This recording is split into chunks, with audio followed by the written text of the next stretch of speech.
I guess that goes back to why I love coming to AIGA and being around other creative people, because you get to absorb parts of their secrets into your own cache or your own treasure. Or maybe the great part is when a secret becomes common knowledge and everybody's language gets bigger. So I feel especially fortunate to have studied under Joe Ballay and to have him here today. Joe is retired now, I suppose, officially, but he's still very active in doing all kinds of great things in the design world. But I met him when he was the chair of the design school at Carnegie Mellon, where he presided with, looking back on it, great poise over the most unlikely menagerie of geniuses I've ever run across. We had unlikely menagerie I ever ran across. Yeah. We had engineers, we had theorists, we had artisans, we had prima donnas teaching us, and they were all brilliant in their way. But how you ever got them to work together, I don't know. He made it look easy at the time. I remember, I think back on it, there really were, even though there was, I found out later there was tumult. The former head of the department was kind of asked to leave, and Joe had to take over in the middle of kind of a uncertain situation. But he made it look so effortless. I know now that it could have been anything but. And then, as if that weren't enough to keep somebody busy, he's also the founding principal of Maya Design. Now, those of you who have read your industrial design history know that Maya is an acronym coined by the legendary industrial designer Raymond Loewy. It stands for Most Advanced Yet Acceptable. Raymond Loewy wanted to do cutting edge work, but he wanted to get paid. So he wanted to go right out to the edge of what people would approve, but not beyond it.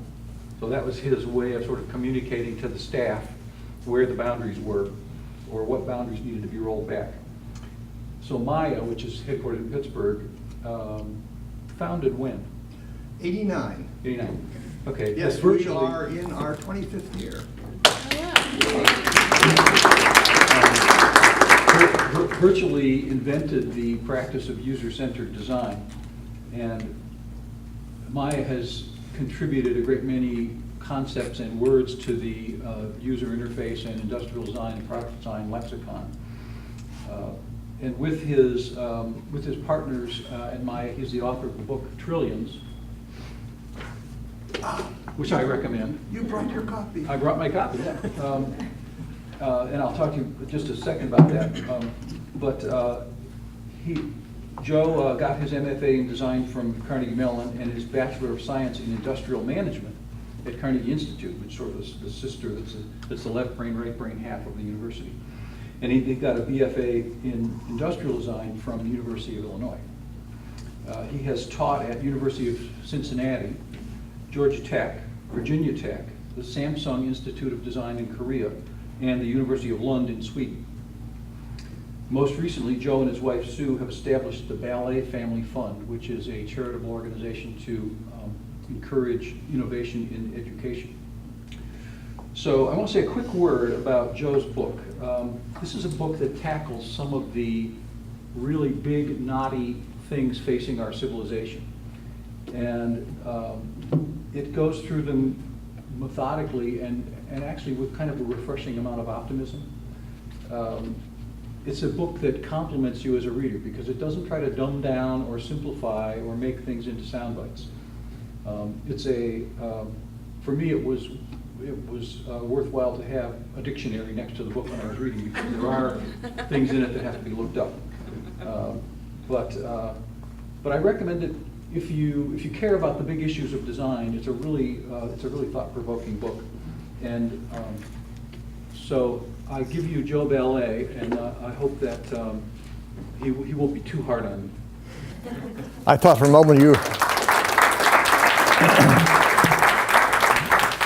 for a moment there you were going to say, and I hope that you can understand what he's saying. Well, let's see if we can get a conversation started here. Where do you guys come from? I don't know, aside from David, I don't know any of you. Where do you come from? And what I mean by that is, let's start with your training, your education. How many of you came from traditional sort of design school backgrounds, like industrial, not, well, maybe industrial, but more likely graphic design, graphic communication, that sort of thing? Hands? Oh, most of you. Anybody from background of graphic production, printing, video production, that sort of thing? A little bit of that, okay. Anything else I missed? Any weird backgrounds? Like biology or something? No? Okay, well, that's, what's yours? Huh? History. Oh, I'm both glad and scared to have you in the room because I'm going to say some things that are sort of about history, and I hope I don't embarrass myself. Okay, so that's where you came from. Now, I need some volunteers to speak up about this. Thinking about what you do today, just on an ordinary day-to-day basis.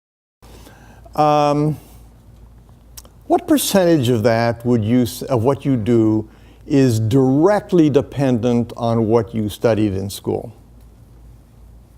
Yeah. 15%. 15%. Yeah. 5%. We're moving in the right direction. Yeah. I would say much larger, but maybe it's because I think about it in a broader way. I have fine arts background, so it's all about conceptual thought and asking those questions, and it's sort of about problems. So what would you say? 40%, 50, Yeah. 60? Yeah, 70, 80. Any other people in the sort of 60, 70, 80? You? Yeah. Good. I'm glad there are some of you here. It'd be a shame to think that all that good education went to waste.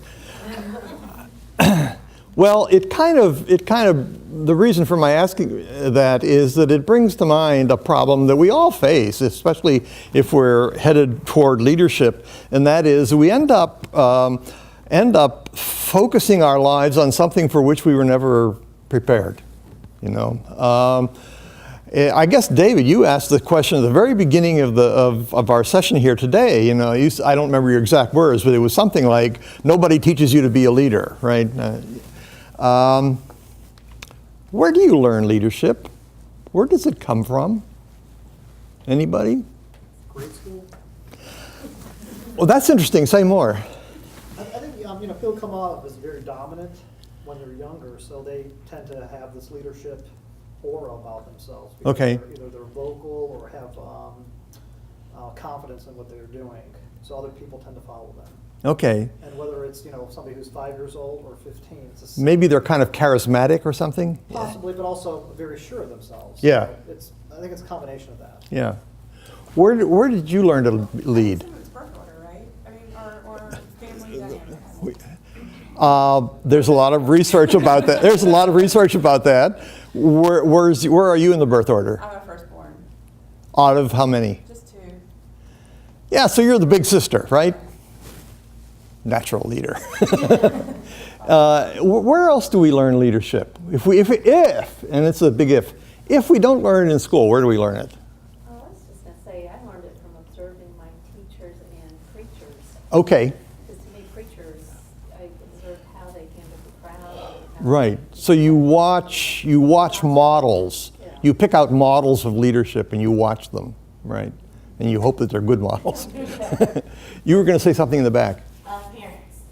Yeah. They're Well. the first authority figure, so you kind of how they Right. view and Right. So we have all these sources from which we gather our sense of leadership, whatever it is. But I think that with very few exceptions, I would agree with David that we don't see it being taught in an explicit sense in higher education. Why? Why is that? What is it about leadership, or what is it about higher education that doesn't permit that? Yeah.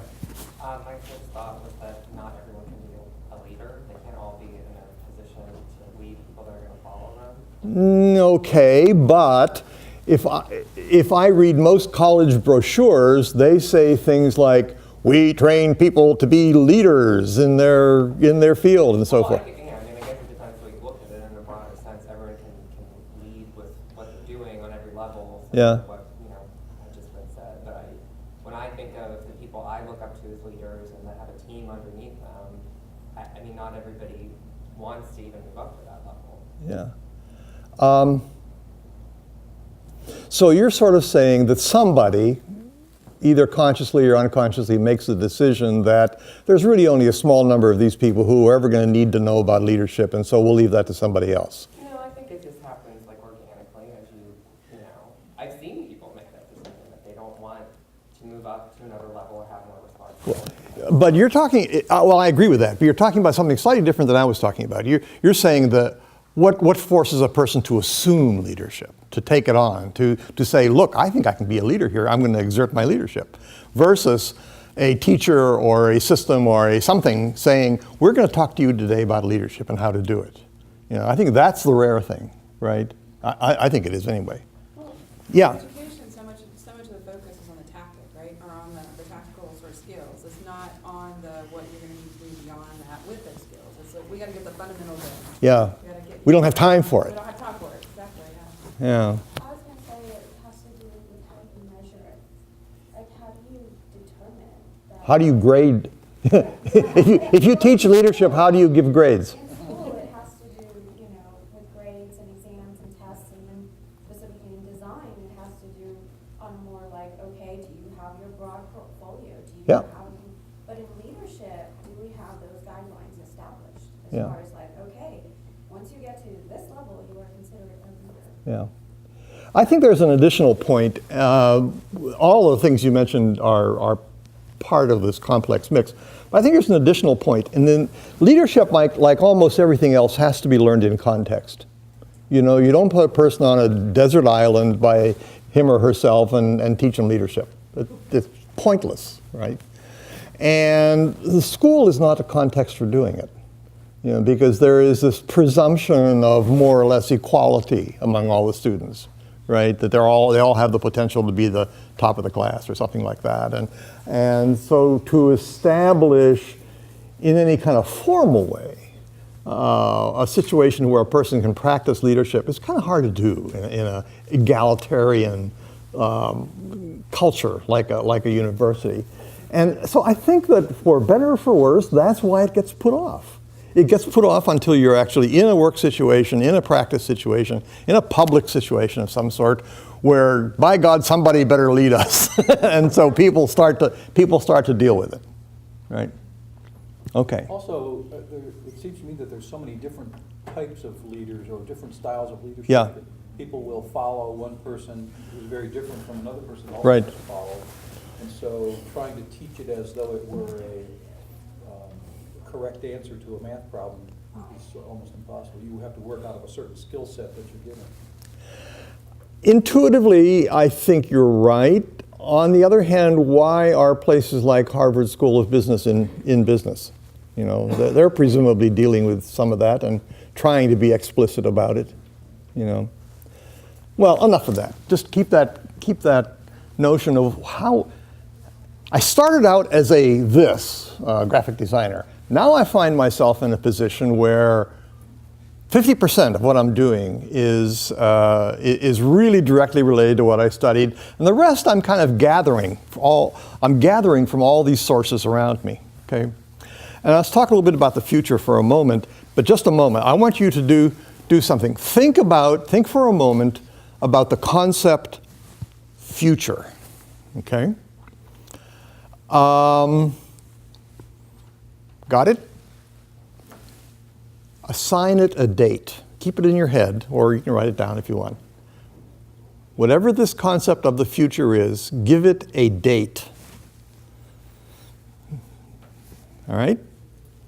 Okay. Now, kind of just hold on to that. We're gonna come back to that.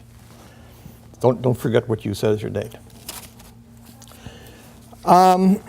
So I want to use this notion of past, present, future to talk a little bit about leadership, and I'm going to start by referring to one of Mary's what do you call Mary's aphorisms, maxims, right? This is the one that struck me. Expressing ideology is one of a leader's most powerful tools. Now, ideology is a tricky word. I think it means something like, do you have deep-seated reasons for believing what you believe, or is it superficial, right? Yeah, ideology also is something about a vision. It's something about the way the world should be, whether it is or not, right? And I personally, I think Mary's right on. I really believe that's what we have to do. But I think that's a very, very difficult thing to do. At least I should say I found it difficult to do. And when I think about how do you exercise that, I think it really comes back, my understanding of it comes back to these notions of past, present, and future. If I said to you, okay, think again about leadership, and which is leadership, which one of those three is leadership all about, past, present, or future?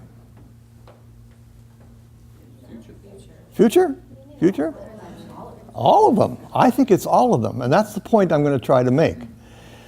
When you find yourself in a leadership position, there is a strong element of the past involved, because we've all lived through our history, or we have studied about the world's history. We know there actually was a guy named Bedoni in 16 something or other. That was a real person. And he figured out how to make this type that shape because it printed well and it read well and so forth. There was a place called the Bauhaus, and they started thinking about how colors and shapes related to each other without necessarily respect to their historical context, but more as psychophysical phenomena. We know all that stuff. We've studied that stuff. We know it.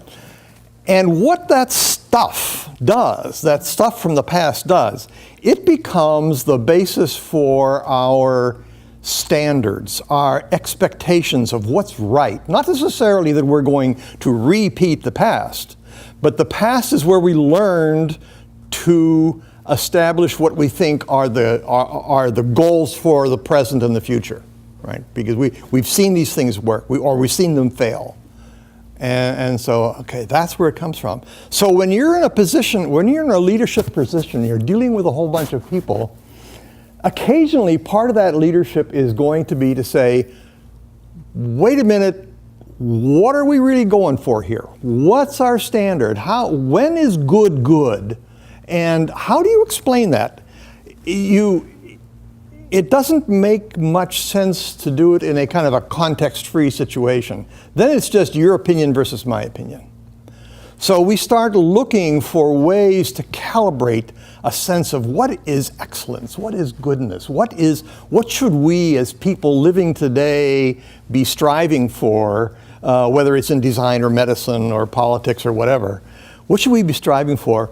We use the past as very much a way of establishing that touchstone, and we refer to it, because the other thing that's good about it, if we've all studied the way we should, it's a common language. You referred to George Washington, and everybody here knew who you were talking about, right? So there is this notion of the common language. So the past, being a leader, I believe is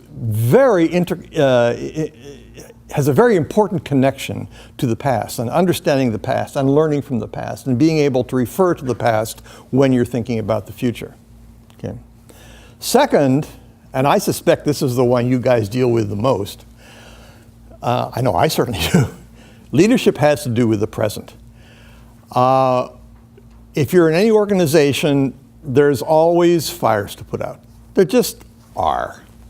You can wish it weren't so, but it doesn't matter. There's fires to put out.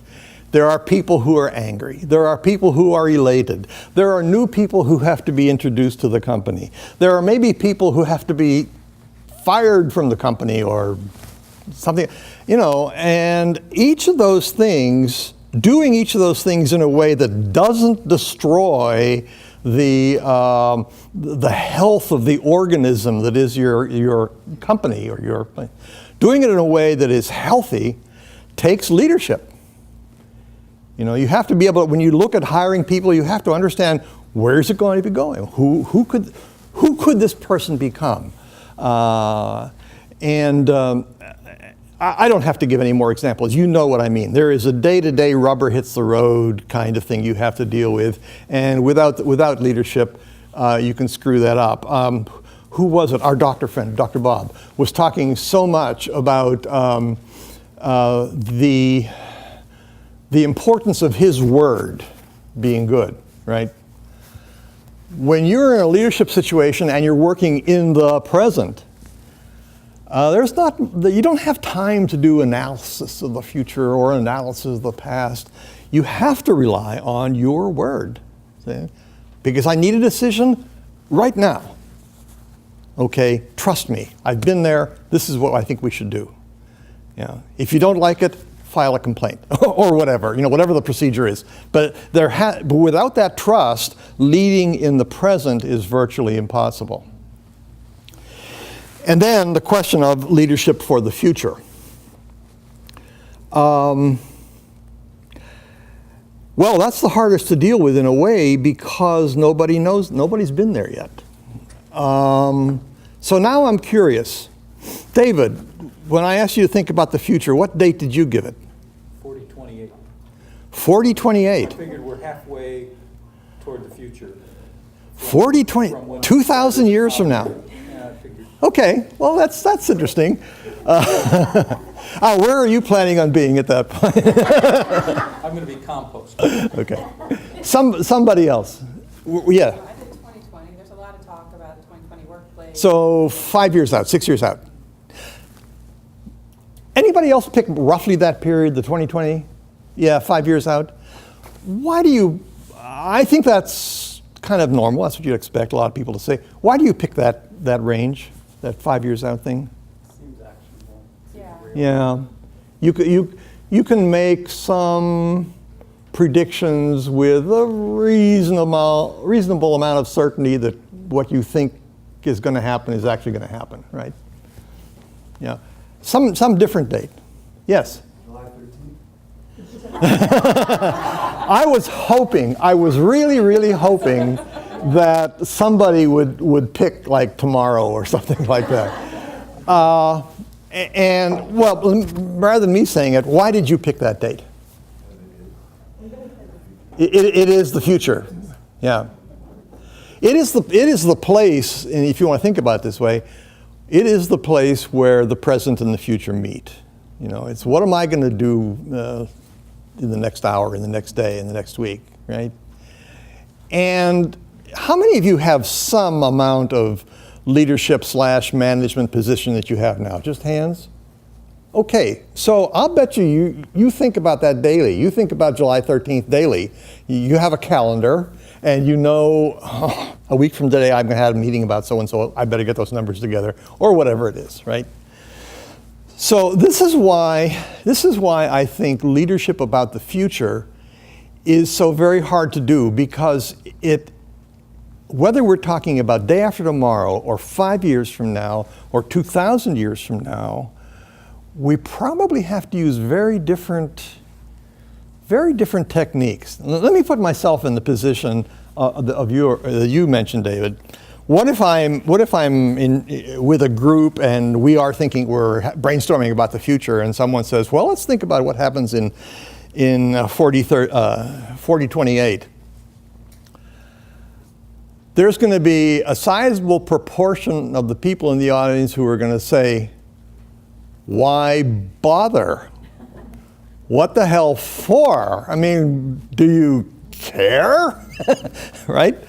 And you can imagine a range of answers. Some will say, I don't care, I'll be dead and gone, who cares, But there are going to be other people who say, wait a minute.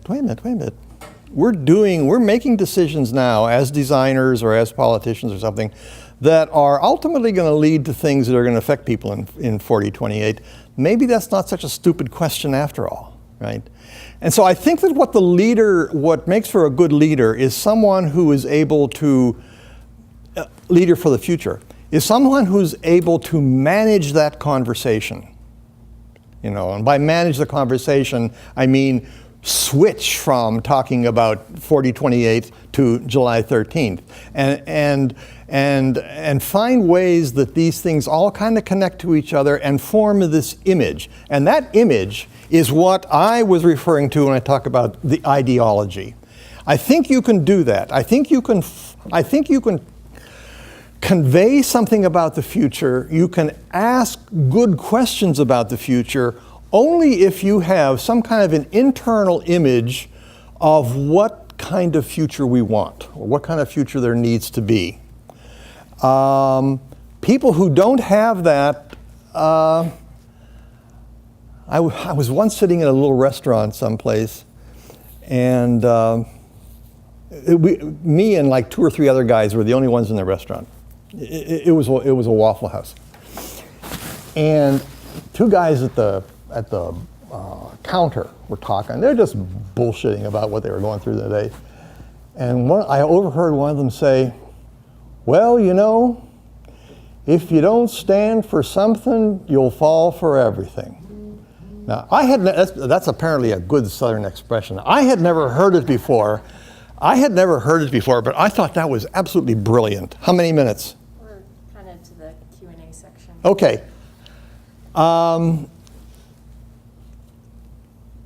That's a lot of wisdom in that. And that's why this notion of an ideology is important, because the ideology is the you got to stand for something part of it, right? Because without that, whatever wind blows your way, that'll direct you off, of course, and so forth. So I had a lot more that I had planned to do, but I'm just not going to get around to doing it. Let me just leave you with this thought. When we think about leadership, we have to think about it across the complete spectrum of relationships between people. It is about the past. It is about the present. It is about the future. Always keep all 3 in mind. I am going to read one. I am going to read a bunch of things from the book, and I'm not going to have time. But I do want to pick up one here, if I can find it.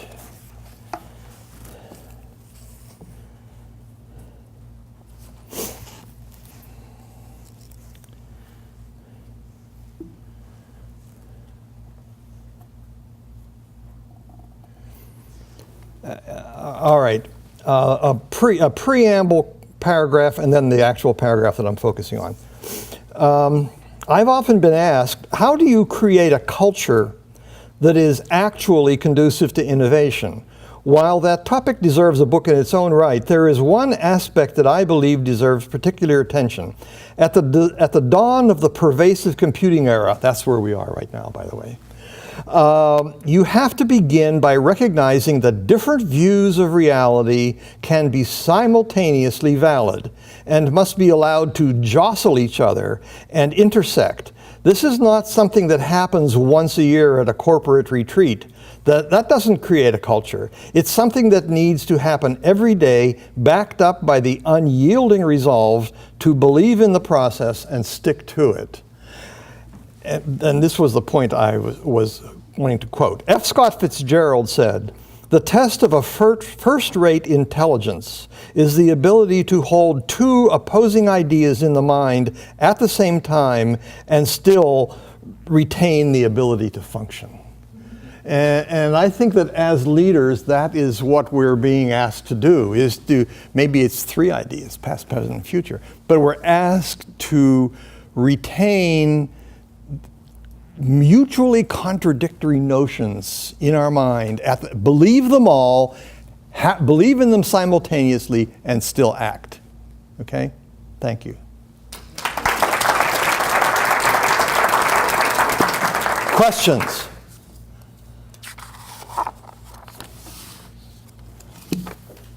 Where do you want your leadership from? Oh, that's really interesting. Let me think for a moment.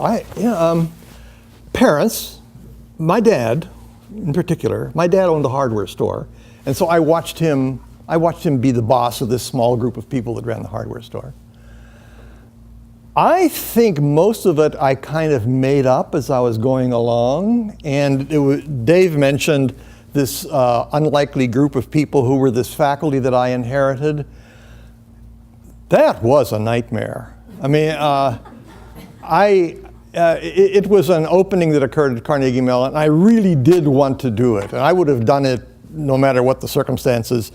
So I said yes, but I knew when I said yes that I was getting into this strange thing because these people were, most of them were just a couple of years from retirement. They came from vastly different backgrounds. And some of them, oh, the other thing I forgot to mention, some of them hated each other. Right? Have you seen that? Yeah. And I don't know, the ideology that I brought to the situation was a pretty simple, pretty naive one. And the naive one was that if, there's different kinds of leadership. There's leading from the front, it's like the general with sword. There's leadership from the front, and that's where you really hope that when you look back, there are people following you, right? That's pretty dangerous, especially if you don't see the future very clearly. There is this notion of leading from behind, where what you do is you try to essentially, it's herding cats, right? You try to sort of see where everybody's going and, well, let's get this cat coming over here maybe, but I still got a bunch of cats. But where is that thing going? There's no sense of where it's going. It is going where the whim of the winds just sends it. So that's not so very good. Let's look at a middle point of kind of leading from the middle. Can you imagine, let's talk about this bunch of followers, but they aren't necessarily followers in the sense that they're behind you. They're co-travelers. They're around you, right? And so you're off going somewhere, and there is a certain amount of having to keep in touch with what everybody's thinking, right? I mean, you can't ignore it. On the other hand, you know damned well that the sum of what they're thinking doesn't lead to any ideological direction.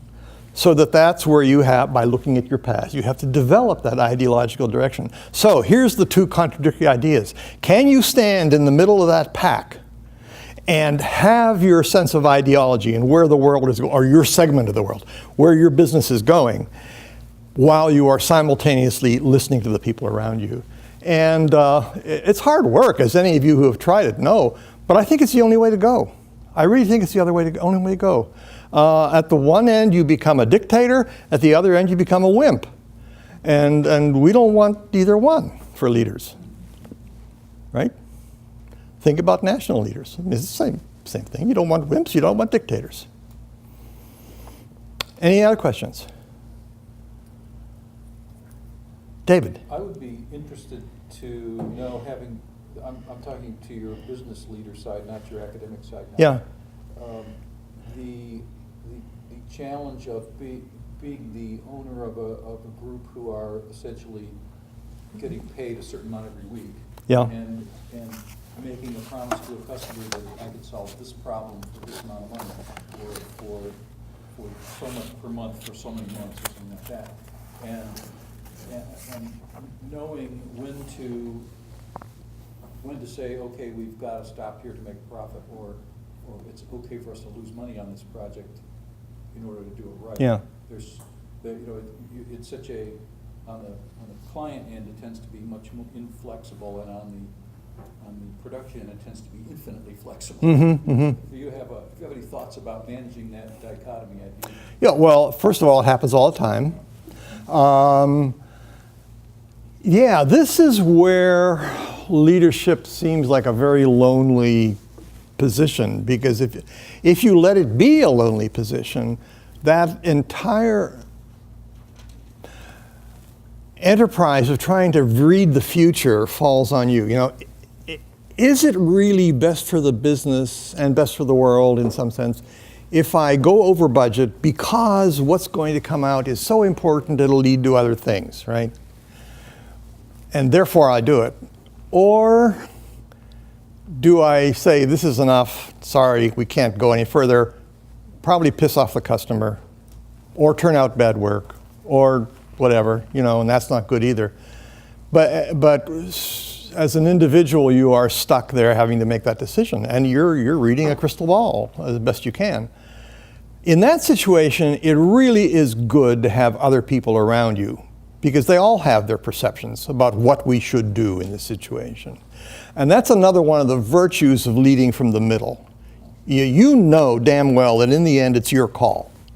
But it's not just you out there. You have other voices, and some of them have been there, and some of them have idealisms of their own that they want to go forward to. So when you have to do that, what ultimately becomes a finger in the wind guess, you have the feeling of some, and it is feeling, you have the feeling of some support for what you're doing. Anything else? Can you just contrast that, if you will, in this kind of context, where people aren't getting paid? Yeah. And you're promoting. Oh, that's really good. Yeah, okay, I won't go into that. That's a diversion.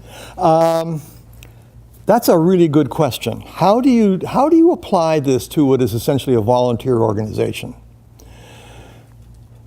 I think, if anything, it makes it all the more critical that this notion of leading from the middle is your model.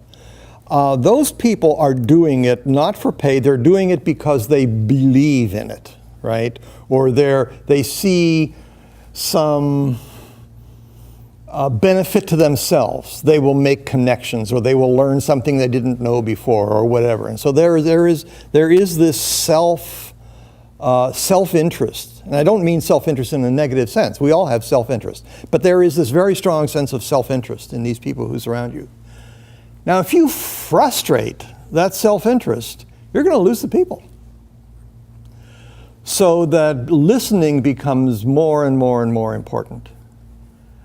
And only one other thing I can say is, in a situation like that, you don't hand out jobs.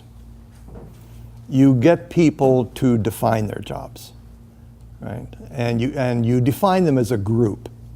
And as people begin to understand what has to be done, and if you've got and these are big ifs, I understand, but if you got the conversation going right, people will say, oh, well, I don't want to be chairman of funding. However, I do know how to get some big money out of some high wealth people. Let me just kind of like do that. And suddenly you realize, oh, there I got somebody to do something.